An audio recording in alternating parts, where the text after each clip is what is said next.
स्वागत करता हूं आपके अपने YouTube चैनल में। दोस्तों, आज की डेट में मैं आप सभी को बताने वाला हूं कि कैसे आप एक सफल प्रॉपर्टी डीलर बन सकते हैं। देखिए, रियल एस्टेट का बिजनेस जो है वो एक ऐसा बिजनेस है जिसमें आप जमीन और मकान के बेचने के खरीद फरोख्त का काम करते हैं। जमीन का बिजनेस दोस्तों ये होता है कि जैसे आज की डेट में आप जानते होंगे कि जो अमेरिका है उसके जो प्रेसिडेंट है, राष्ट्रपति जो है डोनाल्ड ट्रंप, इस बिजनेस के बहुत पुराने खिलाड़ी हैं। वो भी इस बिजनेस को करने में माहिर हैं। देखिए, क्या होता है कि ना कि रियल एस्टेट का जो बिजनेस आदमी करता है, यानी कि प्रॉपर्टी एजेंट बनता है, या उसको हम बिजनेस कंसल्टेंट कह सकते हैं, या उसको हम एक ब्रोकर कह सकते हैं, या चैनल पार्टनर कह सकते हैं।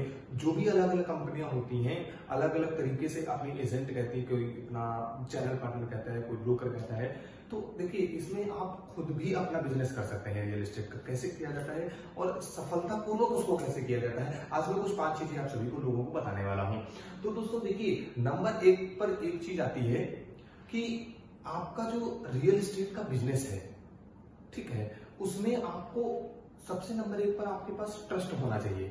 नंबर 1 आपका ट्रस्ट आता है, ट्रांसपेरेंसी आती है आपकी। देखिए, ट्रस्ट क्या होता है कि जैसे कभी कभी आप देखते होंगे कि आप मान लीजिए एक रियल एस्टेट कंसल्टेंट है और आपका एक ऑफिस है।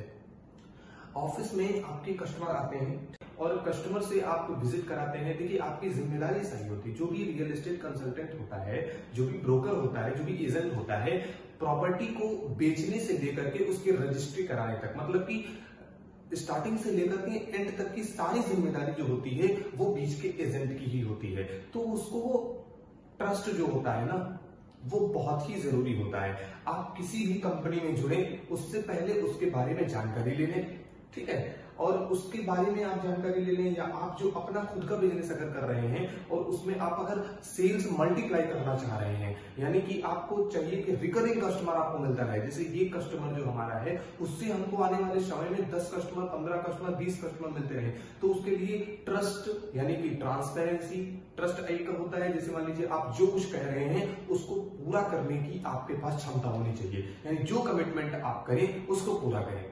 नंबर दूसरा आता है भैया कि उसमें ये होता है कि आपने मान लीजिए ट्रांसपेरेंसी, आप जो कह रहे हैं वो सच होना चाहिए। जैसे मान लीजिए आपने कहा कि ये मकान जो है, इस मकान का सारा मटेरियल अच्छे से देख करके एवं गुणवत्ता, मतलब सारी क्वालिटी इसमें दी गई है, तो आप अगर उसमें कभी कोई दिक्कत आती है तो आपको कोई दोषी न ठहरा पाए।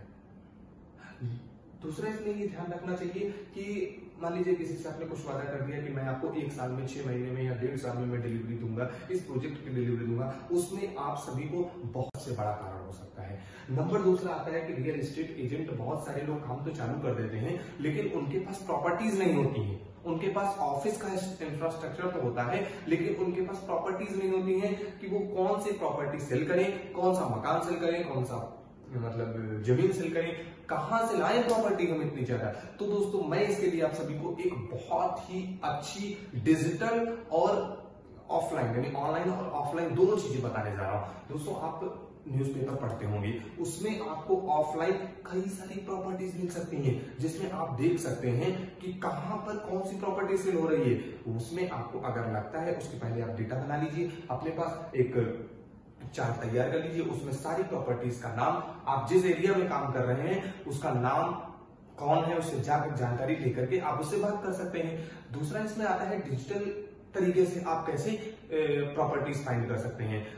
मैजिक ब्रिक्स हो गया, 99 एकर्स हो गया, क्विकर हो गया, कॉमन फ्लोर हो गया, आपका मैजिक ब्रिक्स हो गया, propertywala.com हो गया, housing.com हो गया, प्रोपटाइगर हो गया।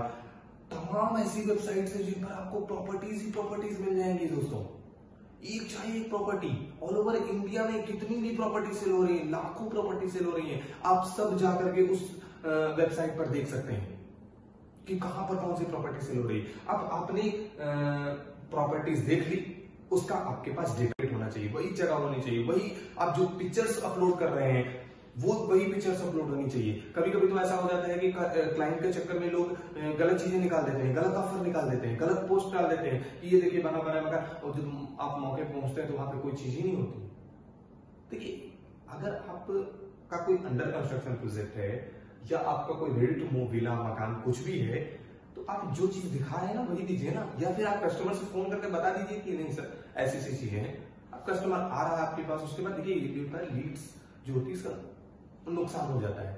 कभी कभी तो आपके पास कस्टमर आता है और आप उसको गलत चीज दे करके उसको आप बेच देते हैं, तो इसका थोड़ा ध्यान रखिए आप। नंबर चौथा आता है कि आप हमने आपको 3 स्टेप तक बताया, चौथा नंबर आपको बताने क्या आता है कि जमीन जो होती है, देखिए ये जो रियल एस्टेट का क्षेत्र है वो 4 भागों में काम करता है। नंबर 1 आता है कॉमर्शियल, रेजिडेंशियल। देखिए रेजिडेंशियल यूनिट बहुत ज्यादा बिकती है, सबको मकान की आवश्यकता है, ठीक है। रेजिडेंशियल में हमारे अपार्टमेंट्स आ जाते हैं, हाउस आ जाते हैं, विला आ जाते हैं, फार्म हाउस आ जाते हैं। दूसरा कॉमर्शियल हमारा जो होता है उसमें हमारे कॉमर्शियल प्रॉपर्टीज आती है, दुकान आती है, शॉप होती है, हमारे जो शोरूम आते हैं, ये सब कॉमर्शियल सेक्टर में आते हैं। तीसरा हमारा आता है प्लांट यूनिट, इंफ्रास्ट्रक्चर। कई कई कंपनियां अपने प्लांट लगाती है, मैन्युफैक्चरिंग यूनिट खोलना चाहती है, ये हमारा तीसरा स्टेप होता है। और चौथा इसमें जो श्रेणी आती है वो होती है जमीन। केवल आदमी जमीन खरीदता है, इन्वेस्टमेंट जमीन हो जाती है, प्रॉपर्टी को केवल जमीन खरीदता है, वो अपने आप कंस्ट्रक्शन करेगा। तो आपका क्या कंपनी से या लैंड ओनर से या हाउस ओनर से आपका क्या फैक्टर है कि आपको ये बेचने पर आपको कितना क्या मिलेगा। देखिए रियल एस्टेट में 1% से लेकर के 50% तक का ब्रोकरेज मार्जिन मिलता है, बहुत ज्यादा अपॉर्चुनिटी है। जैसे हमारी कंपनी आपको देती नहीं है, 25% से लेकर के 47% तक का मार्जिन दे रही है। आप मेरी ऑक्सी स्टेट जो फर्म है, हमारी कंपनी में आप आइए, आप नंबर पे कॉल करिए, उस पर पता करिए कि कैसे आप कंपनी में मेरी जुड़ सकते हैं। उस पर आपको बताया जाएगा कि आप 25% से लेकर के 47% तक का आप कैसे इनकम जनरेट कर सकते हैं, वो भी बिना किसी ज्यादा मेहनत के। आपको लीड्स दी जाएंगी, आपको डेटा दिया जाएगा, आपको कॉल करने का तरीका बताया जाएगा, आपको कॉल रिकॉर्डिंग फॉरवर्ड की जाएगी, आपको मैनुअल्स दिए जाएंगे, आपको वीडियो कॉलिंग की जाएगी, हर चीज आपको मीटिंग्स होगी, उसमें बताया जाता है कि आपको कैसे कैसे आप कस्टमर से बात कर सकते हैं। आप हमारी कंपनी में आइए तो जुड़िए। तो ये होती है कुछ चीजें जो आपको ध्यान रखनी चाहिए। कंपनी चाहे जो भी कंपनी हो, रियल एस्टेट की शून्य से लेकर के शिखर तक जो भी कंपनी पहुंची है, विश्वास पर ही पहुंची है। कोई भी कंपनी, भाई रियल एस्टेट में आप देखते होंगे कई ज्यादा फ्रॉड होते रहते हैं, और आज की डेट में तो बहुत ही ज्यादा बढ़ा हुआ है। तो इससे क्या है ना, मार्केट इतनी ज्यादा वो हो गया है कि आदमी को जो, लेकिन आज के डेट में जो ट्रस्ट फैला ले जाएगा ना, कि जैसे मान लीजिए हम जो कह रहे हैं वो हम करके दिखाएंगे, तो आने वाले भविष्य में वो नंबर 1 पर निकलेगा। कई कंपनियां हैं, और आप रियल एस्टेट के बारे में जो भी कुछ जानना चाहते हैं, आपको इस चैनल पर मिलता रहेगा। और हमेशा अच्छा करने की सोचिए, अच्छा करेंगे तो कस्टमर अच्छे मिलेंगे आपको, और लगातार आपको मिलते रहेंगे, उनसे आपके संबंध बने रहेंगे, रिलेशन बने रहेंगे, और जहां कहीं भी आप उनको लगाना चाहेंगे, उनकी जरूरत आपको होगी, वो आप उनको प्रॉपर्टी से लेकर के हर चीज आप उनको प्रोवाइड करा सकते हैं। तो ये थी कुछ 5 टिप्स आपको बताने के लिए। अगर आपको वीडियो पसंद आई हो तो उसको रियल एस्टेट के अगर कोई ग्रुप बनाया हो ना, उसमें जरूर शेयर करिएगा।